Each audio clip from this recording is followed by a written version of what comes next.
I'm here, Joker. Did the ground team make it? All survivors on board. We're just waiting for you. Human, you've changed nothing. Your species has the attention of those infinitely or greater. That which you know as Reapers are your salvation to destruction.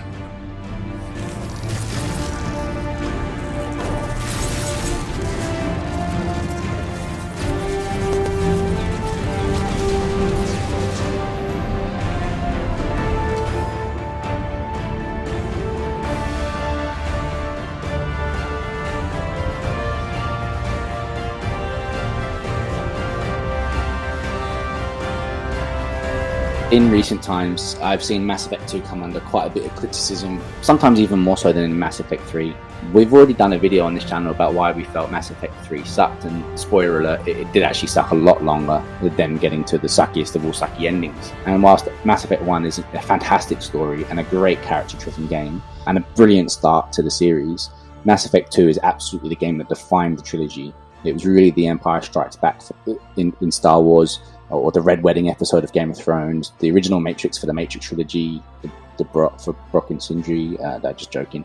But just why is it the best in the trilogy, and why does it attract so much criticism?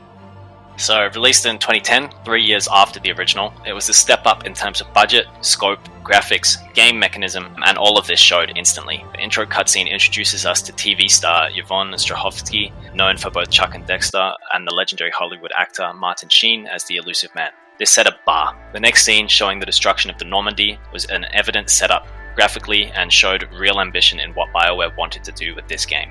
It was a bold move, and the follow-up to the first was well underway. Well, whilst the events of the first game were by no means forgotten, there was no time to dwell on them. The Shepard is instantly killed and then brought back under mysterious circumstances before you've even fired your weapon in anger. He's then woken up in duress in the tutorial mission. Once you've done this, you meet the Elusive Man, who briefs you on the situation, thus introducing the main plot of the game, and the final mission of the game already is pretty much set up, and then the bulk aspect of the game itself.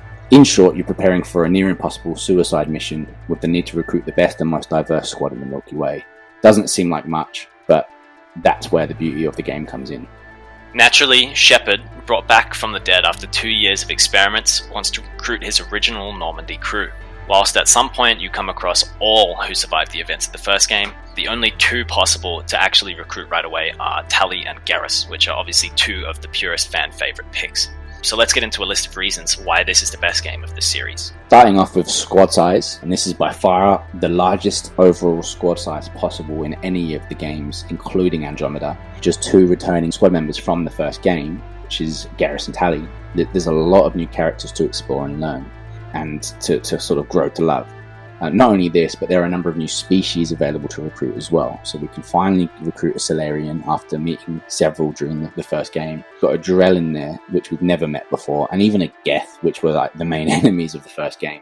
So we have 12 squad mates overall. We also get 12 recruitment missions. Effectively 7 recruitment missions, as Miranda and Jacob are already default on your team. Zayed and Kasumi are DLC with no actual recruitment mission, and Legion is actually recruited via the Reaper IFF mission later on in the game. But there are 12 loyalty missions to complete, and there's plenty of the galaxy to explore, and plenty of these characters to get stuck into overall.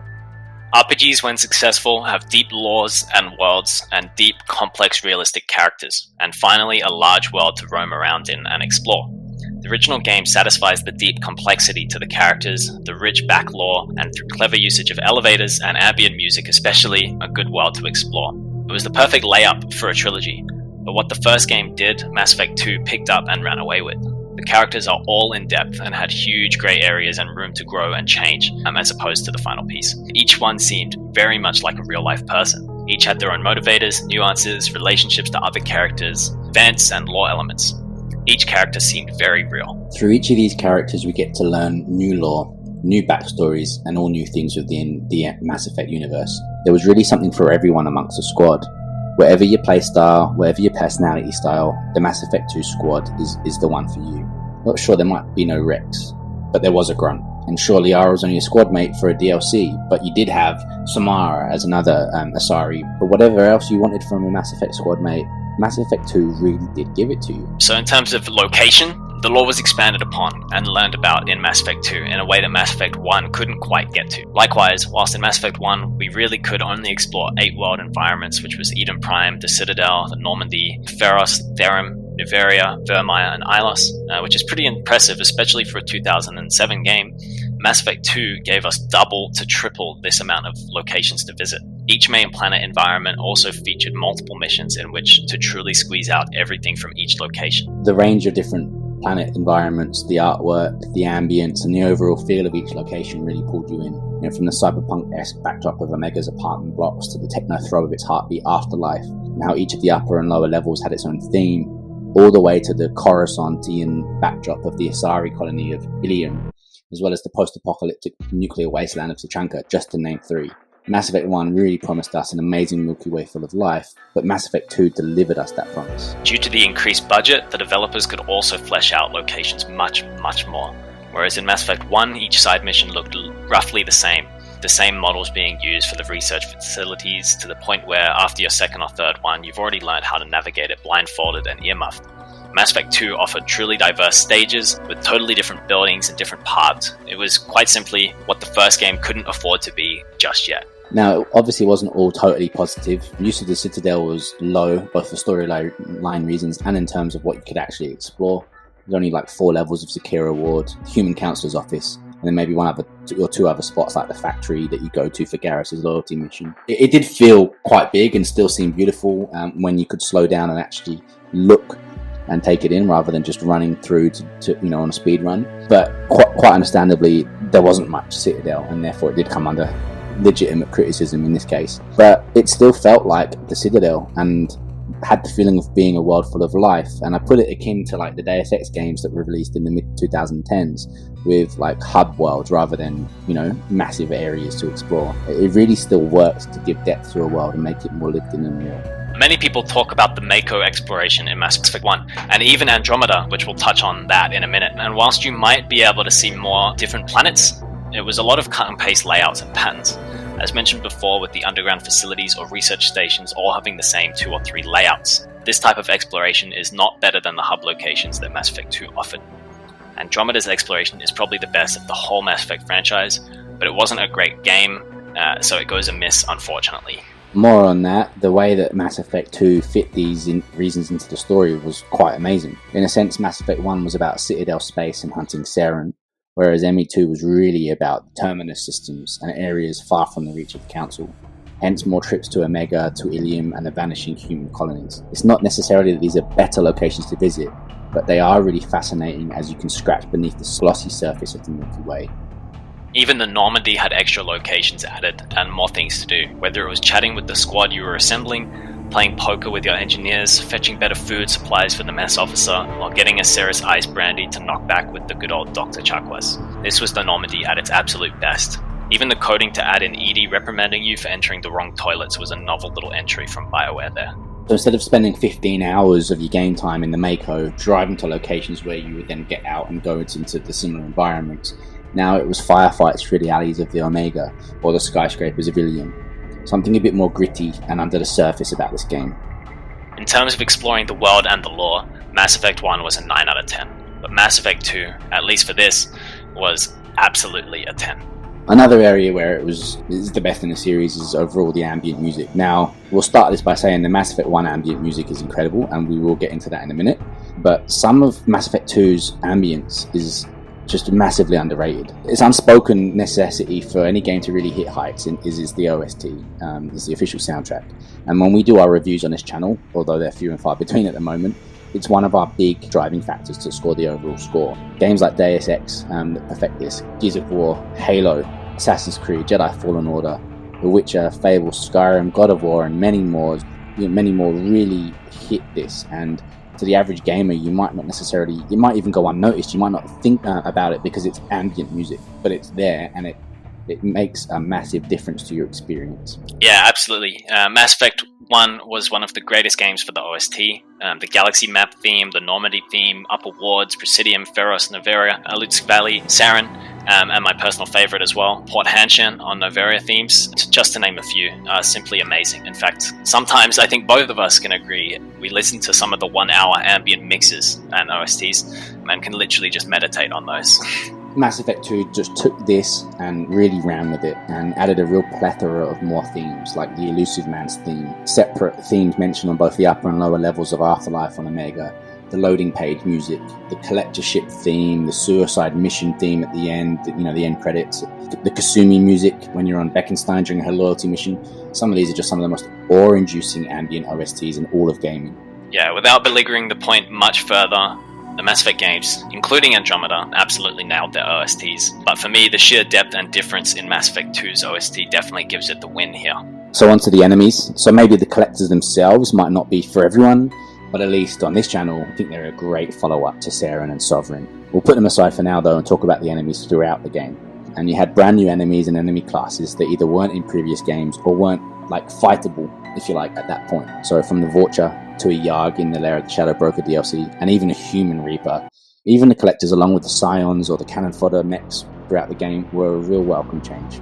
There was a range and diversity to the enemies in this game that just hadn't been there in the first installment. Cannon fodder in the first game was almost entirely Geth troopers, but now the Geth were relegated to just 4 missions, and all of those were actually skippable this time around. Yeah, and the boss fights were arguably a bit more tougher and more interesting in this game, and there was more of them obviously. The AI of the enemies was also a lot tougher than in the first game, like the way they made their movements and all the rest of it was quite tough. Now there was a little bit of repetitiveness to them, especially if you had the heavy weapons. 3 to 5 grenade launcher shots or some time on the collector particle rifle or even the cane could finish off the bosses pretty quickly. But otherwise, the range of attacks you could come up against were quite excellent. Always repeatedly frustrated by the pyro troopers, especially if they caught me by surprise, and also obviously the heavies or the rocket troopers were pretty annoying as well. But basically the diversity and the new types of enemies that you had in this game were all really great. So in terms of character arcs, motivation and development, so Mass Effect 1 was quite brilliant when it came to this as well, but it was very restricted. It was basically sowing the seeds of what would eventually begin to truly bloom once we got around to Mass Effect 2. Through the increased number of missions, the extra dialogue, recruitment-specific missions, and indeed the loyalty missions as mentioned before, there's just a real amount of depth that can be added into each character, despite there being so many of them. Arguably, even Mass Effect 2's weakest character squad mates are still pretty well fleshed out, like Jacob with his loyalty mission, or even Zaid with his. For both the recruitment missions, you really start to learn a lot about both those two characters, and whilst they might be considered weaker characters overall, I think the loyalty missions at least give you a lot about what their motives are and what their stories are really. Yeah, each character is put into the game with a strategic purpose, and for the most part it is definitely to help establish the back lore in the entire universe. Whether it's for Garrus' recruitment at the start to establish Omega and its criminal undertones, or Zaid to find out more about the Blue Sun's mercs, or Samara and Grunt to find out more about the Asari and Krogans respectively, the art of creating characters to be compelling, emotionally triggering, and to explore back lore was done virtually perfectly in Mass Effect 2. So all of the characters' motivations are laid out properly, and they're consistent for the most part with their characters. You might argue that Liara's transition into the Shadow Broker could be a little bit out of the blue, if you'll excuse that pun, but in the context of the Mass Effect Redemption comic, which was kind of in between the two first and second games, it does actually follow on in a reasonable way. We've already discussed in another video on the third installment that a lot of characters are acting out of sync with their previously established motives and character types, and not enough time had passed between Mass Effect 2 and Mass Effect 3 for such massive differences to be shown. However, the gap between the first and second games was 2 years, and with the events of the first game, followed by the destruction of the Normandy in the beginning scenes of Mass Effect 2, I think it's enough to justify some larger changes from the characters. Just as an example, Tali was essentially a young and slightly naive fledgling on her pilgrimage in the first game, but by the start of Mass Effect 2, she's leading her own squad on missions to human colonies and deep into Geth space, and this is possible as she has grown and learned under the watch and influence of Commander Shepard during the first game. Garrus had learned enough from working next to a Spectre in their pursuit of Saren to become a badass vigilante, taking it to the top 3 merc bands on Omega. It also goes in with his sort of character, which is frustrated by red tape. Rex was also inspired to drop his life of no meaning as a merc and then try and reunite the Krogan clans of Tuchanka. Liara went against the Shadow Broker in order to recover Shepard's body from the wreckage, and ultimately through the DLC in Mass Effect 2 take on the Shadow Broker to recover Theron and then become the new Shadow Broker due to her belief and inspiration from Shepard. There's this amazing story arc of having a suicide mission to prepare for at the end of the game. Each of your squad mates gives you a loyalty mission, and rather than just being an obvious function of the game, each one feels like it is a bucket list business that the character wants wrapped up before possibly dying at the end of the game. Some of the missions especially, like with Kasumi's loyalty mission or Thane's, really do tug at the heartstrings. To have just such a large portfolio of squad mates in the game, and with only 2 of which being from the originals, and obviously 3 if you include Liara from that DLC, it's a real testament to the ability to create new characters that are compelling and still give them enough time and space to be developed and thoroughly explored. So on to the gameplay here. The first game was clearly RPG in nature. The final game was heavily action-packed, and hordes of enemies to gun down were lined up, so more of a shooter in nature. Whereas I think the second game struck a perfect balance between the two, with a lot of story and character development involved, whilst also offering a good amount of shooting and action than the first game. Partly down to the fact that they had more missions, partly down to the fact that there were a bunch of new enemy types, as we mentioned earlier, and also partly down to the combat mechanisms being vastly improved from the first game. Just as an example, the cover system was reworked, the guns now didn't overheat, but an ammo system was now used instead, and enemy AI was also greatly improved, as we said before. It was definitely very much perfect, but it was still more of a shooter than the first game and less of a shooter than the final game, so it was definitely a perfect medium. There were generally less loading screens than the first game, or at least more cleverly kind of covered, and the Normandy in particular had more to offer this time around. Obviously with so many crew members it was necessary to have them located in more places, but just even the interactability, not that that's a word, but we'll make it up, go with it. Even with NPC crew members like the Mess Sergeant Gardner in the kitchen or Dr. Chakwas was hugely improved. Like there was more to actually say to these kinds of people, whereas the first game there was a bit less to actually talk about. Even all the way up to Shepard's cabin, its fish tanks and the music from the first game, and I think the current game as well, but I never put that on, was a real nice touch and it made the Normandy really feel like home, more so than ever. Yeah, so sort of a summary here, it definitely benefited from the first game, but without too many pressures of being the second. So ultimately, like with The Empire Strikes Back in Star Wars, there is a different, and some might say lesser, type of pressure associated with being the middle game. It didn't have to wrap everything up just yet. All it had to do was simply heighten the stakes further, still have some plot growth and character development, and a lot of world exploring. And wow, they did everything that we've said. Yeah, so whilst the Reapers are still the ultimate enemy across the whole trilogy, and they're definitely mentioned here, they're not actually mentioned on a huge amount of occasions. You know, offhand I can think of one DLC, mentioned the Collector's working for the Reapers a couple of times, and then after the end of the Suicide mission, when Harbinger releases control of the Collector General and the base is blown. And there's obviously the Human Reaper. And I think maybe if you save the Council, you mention Reapers again, and they still kind of basically say no proof of Reapers type thing from the first game. So not many. And this allowed for more focus and attention to then be placed on the Collectors and the other enemies within the individual missions throughout the game. This means that Merc factions like the Blue Suns, Eclipse, and Blood Pact can all be expanded upon. We learn about Vigo Santiago's betrayal of Zaid Masani at the top of the Blue Suns. We learn about the Eclipse's recruitment methods through the Samara recruitment mission.